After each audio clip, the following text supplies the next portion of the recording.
Hi, I want to ask a question today which gets to the heart of happiness, of well-being, at being at peace with your trajectory through life, let's say.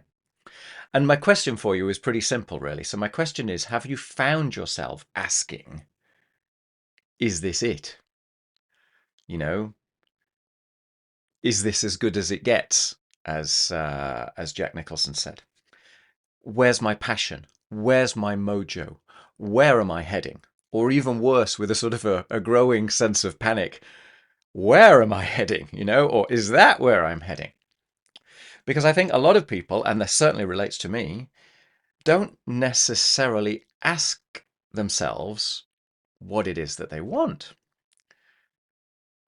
Personally, I kind of thought that there were a whole series of stepping stones that I needed to go through in my life, starting from school and kind of going onwards, that would deliver to me what apparently society would kind of assume was good for me, and so must be good for me. And so I went through these stepping stones, and I remember having the point of, I was on my way to work and thinking, is this it? It is this supposed to make me happy? Because I thought it would, but I'd never asked myself the question. And this is so common. So frequently when I work with individuals in sessions, you know, people tend to come because they have a complaint. They have something which they are unsatisfied with. And one of the first things they do is ask them, okay, so what is it that you want? It's not much of an exaggeration to say 9 times out of 10, they tell you what they don't want. Okay, so what is it that you want? Well, I don't want this anymore, or I want less of this. And you can ask the question again, okay, so what is it that you want? And they'll repeat it. You might have to ask the question 4 or 5 times before the penny drops. And it's like, okay, so what do I want? What is it that I am going towards, not going away from? And sometimes that produces the kind of goldfish effect. It's like, because we get fixated on the problems. And the thing is, we're a goal-oriented brain. So if we think about problems, we tend to see problems everywhere. And if we're just intrinsically not really thinking too much about where it is that we want to go, well, then we're not really intrinsically looking for the opportunities to get ourselves there. So it's incredibly important to work out what it is that you want. But how do you do that? If if you relate to that question of, is this it? Is this supposed to make me happy?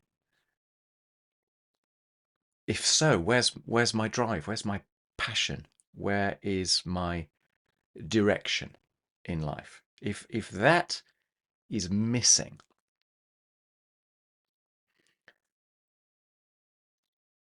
personally, I don't think any amount of intellectualizing can bring that up. You the way to discover the joy inside of you, the sort of the innate happiness, not something which is a transitory, momentary thing, but a general sense of well-being, requires you to free yourself to the possibility to observe it, right? Which means that you need to have a certain sense of stability. In order to be creative, you need to be able to tolerate a bit more mess than your brain currently has. So if your brain is already all over the place, it's pretty hard to permit yourself an extra degree of messiness for the creativity to bubble through. But I think the best way is to permit yourself to play. Okay? So there's no linkage between creativity and intelligence. In fact, sometimes intelligence brings frustration, it brings rumination, it brings this kind of constant circular thinking, which is the opposite. It's the anathema of the creative mind, because the creative mind needs to be it needs to be playful. And it needs to be playful without a goal in mind. Just permitting yourself freedom to laugh, to go into a childlike state where, things don't seem to matter so much, that you're just in this moment in time permitting yourself to have fun. And what happens is you start, because your brain is really, really good, there are pattern recognition mechanisms going in the background, that when you play, when you notice what it is that you like and you dislike, well, that starts to percolate. It starts to make sense inside of you.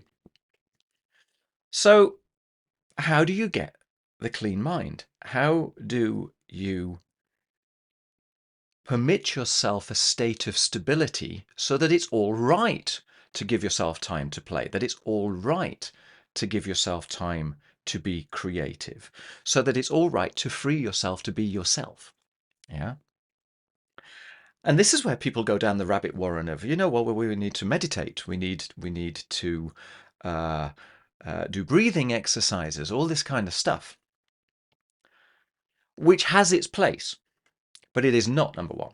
Okay, so number one is we are an organism. We are not a mechanism, and we're not simply a brain being transported by a body. So on that basis, the most important thing is your organism, and not your brain, the whole of your body. Okay, so sleep, eating well, exercise. Okay, people think of exercise as a way to make you look sexy, to make you look slim, to have rippling muscles. But I'm talking about basic exercise as a way to cleanse your mind, as a way to feel connected with yourself. It's a massive, massive benefit.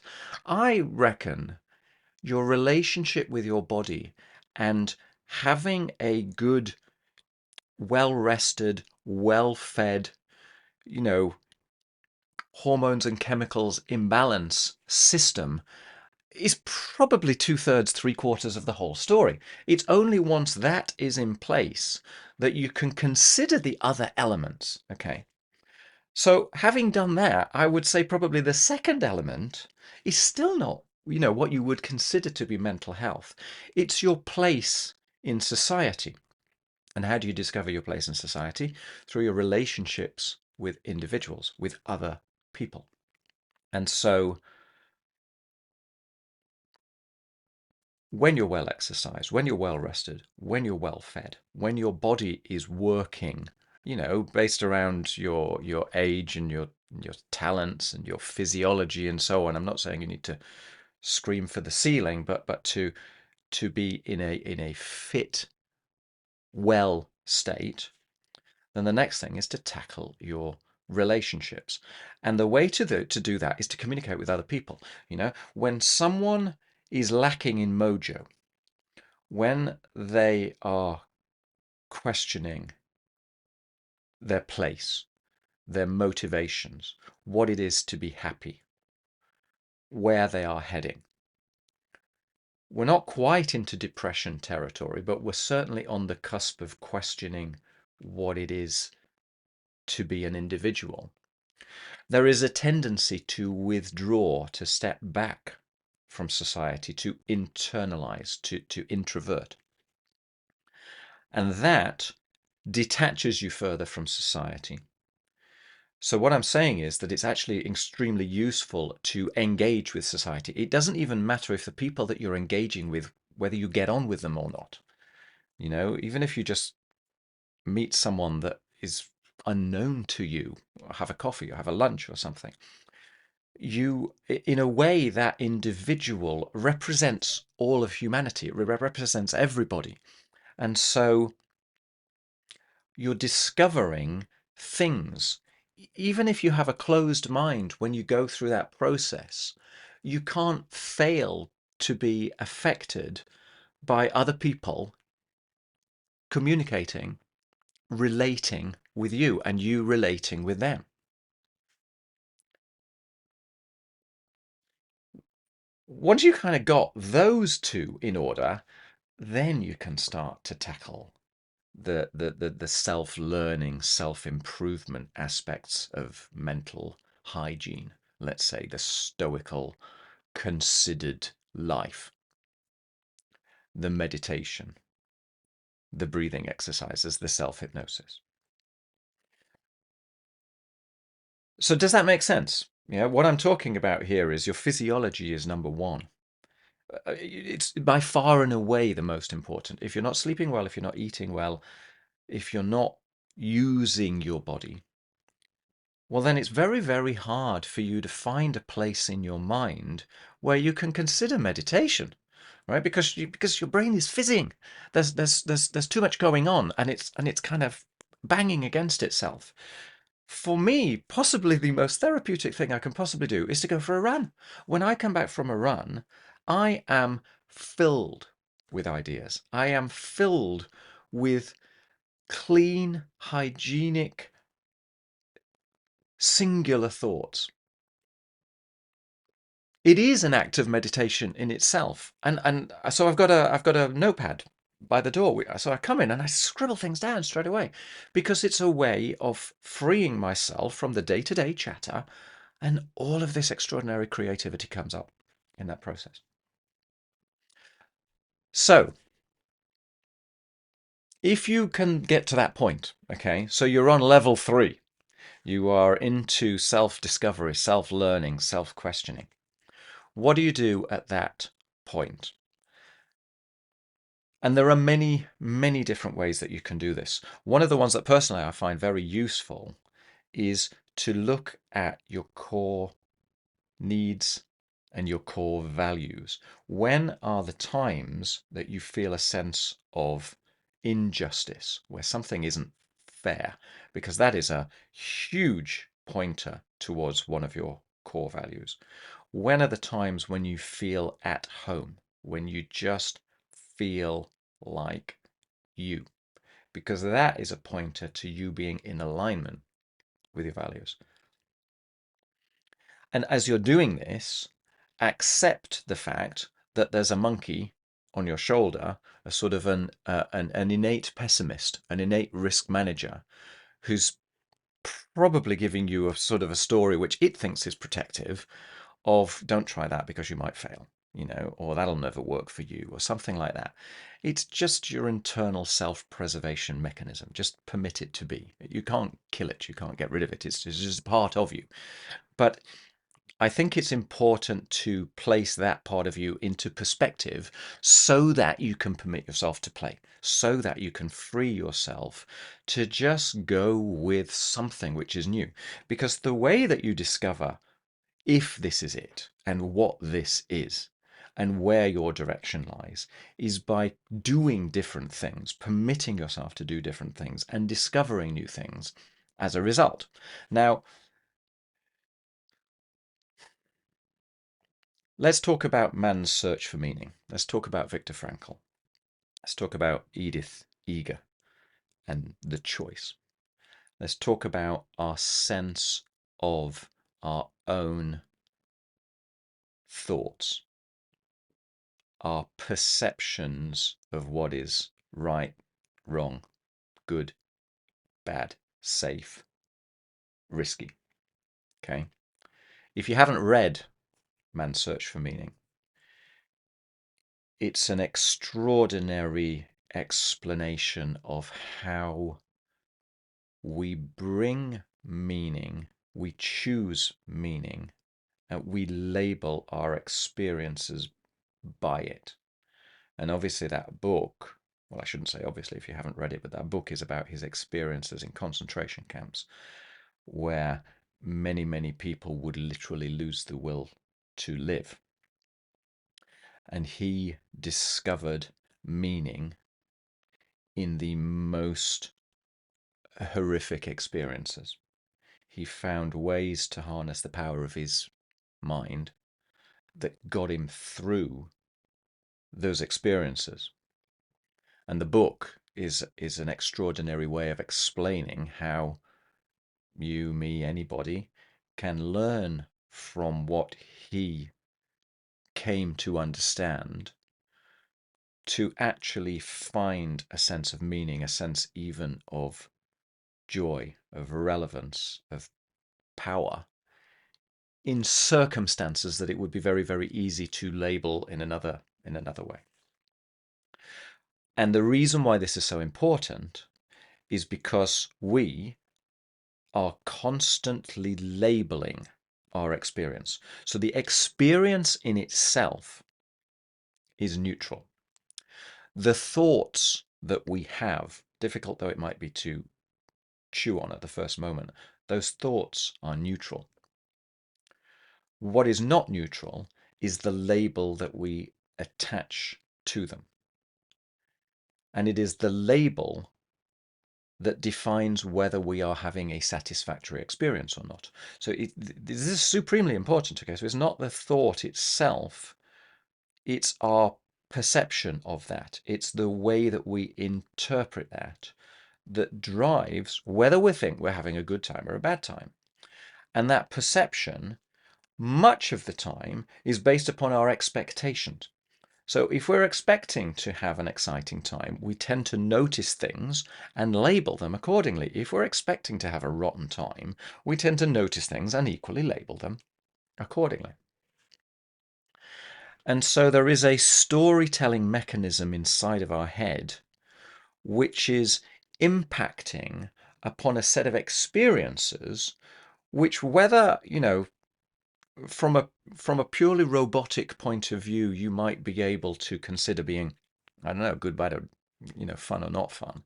It is the meaning making machine inside of us that is defining whether or not we like that, we're satisfied with that, whether that is good, bad, painful, and so on. And that perception is totally fluid. So you can very, very easily find a massive opportunity for self-improvement in a really rotten situation, as a simple example. Okay.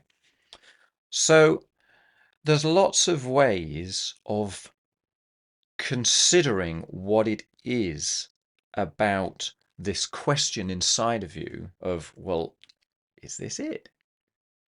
Shouldn't I be happier than this? Where is my drive, my passion, my direction?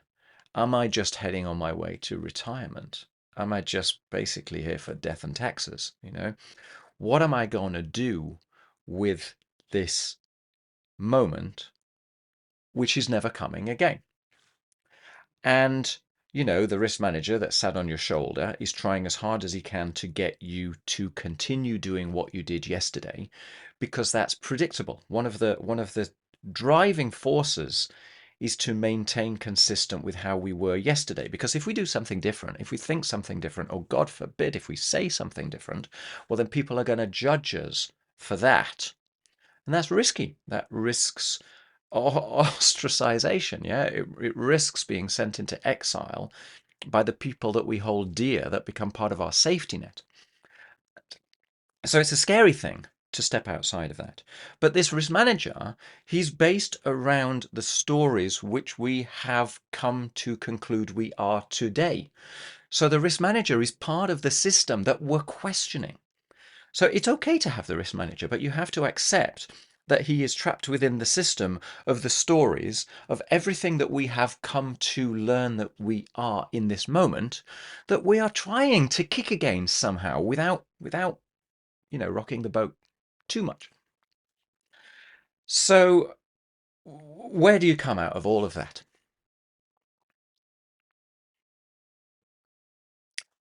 A, look after yourself. So you get your basic physiological, chemical balance in order. 2, get out and meet other people. Relate with other people. And then 3, relate with yourself. What is it that I cannot not do? I love that question. What is it that I cannot not do? When am I strong? I'm strong when I do X, Y, Z. Or even more importantly, I'm strong because. Attach a set of empowering meaning to your sense of self. Play, brainstorm. Imagine your perfect day. Imagine waking up in the morning at the time which is perfect for you, thinking what you think when you wake up, getting out of bed, having the breakfast that you want, meeting the people that you want, doing the activities that you want, going to the places that you want. Imagine the sky's the limit. There is nothing to stop you. Okay? It's a massive pointer towards what is important to you, but you can also use it as a way to take baby steps. Okay, so this is a crazy, crazy story of what is potentially my dream day. Okay, but is it possible? If you were to give yourself a month or two, could you put the entire thing into action? If so, do it. Even if it's not possible, even if it's complete blue sky thinking, are there elements of it that you could use tomorrow, today?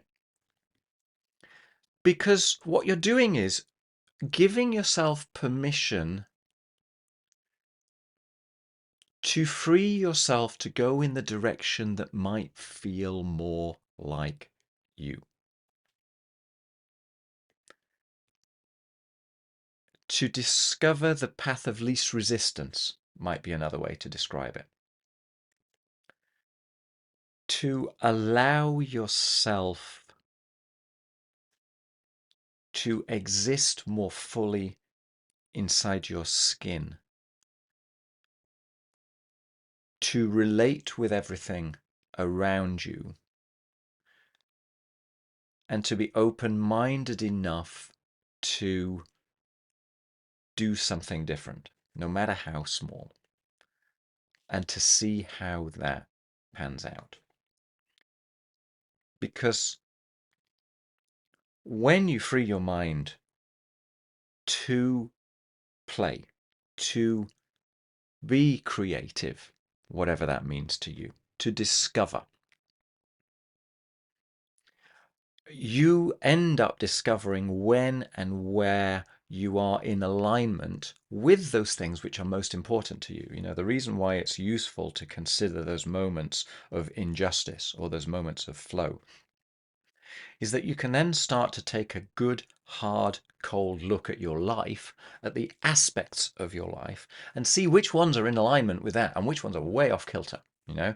So you might want to look at your relationships, at your work, at your playtime, at your family situation, at the key individuals in your life, and a thousand other things, and consider whether you are in alignment with your values, with your core needs in each of those segments, those areas of life. And you'll probably find, most people find, that some of them you're really, really in alignment with, and others you're not.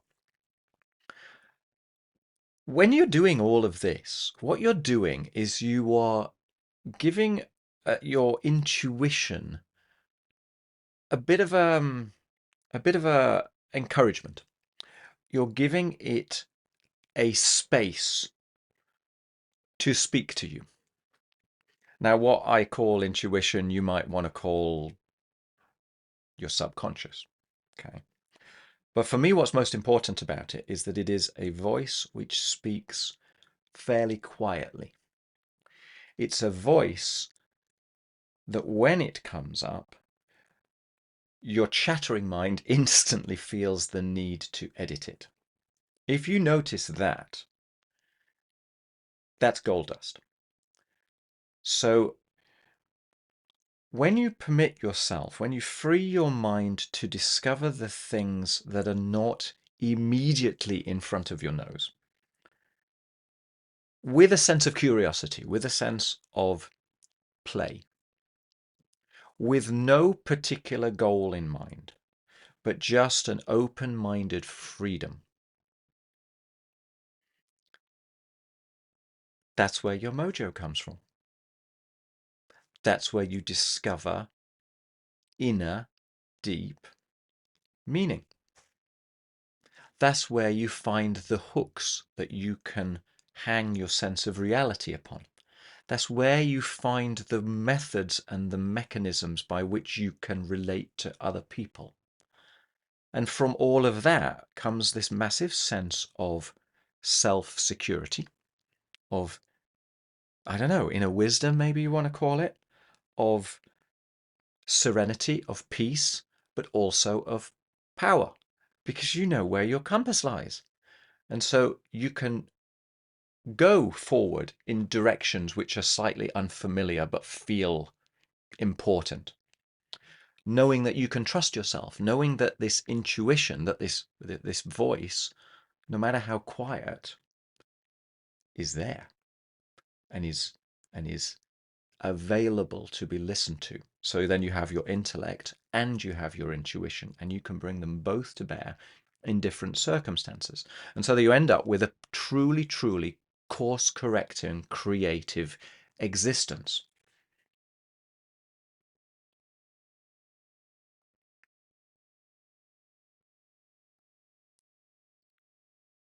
That's where you find your direction, because you start to understand yourself. You understand what you like, what you don't like, the environment in which you flourish, the environment in which you don't flourish, the type of people that you need to interact with to feel at home, the type of thoughts you like to think in order to feel at home inside of yourself, the type of actions that you like to take to feel like you. And that doesn't mean that everything suddenly becomes perfect. It doesn't mean that suddenly you throw away your goals, your responsibilities, your kind of material necessity. But it means that when you've got your bedrock in place, when you've got a certain level of stability and everything else is available to be played with, well, you know where to go. And so you can push against your boundaries. You can start to see what it is to be a happy you. That's incredibly freeing. It's internally beautiful, if that makes sense. I hope that's useful. Yeah. Thanks for watching. If it is, go check out the other videos. There's a whole series of things, and they're not all as existential as this, but I think this is an important one, because there is this certain time when it's like, wow, is this it? Where am I heading? All right. Thank you very much for watching. Cheers. Bye.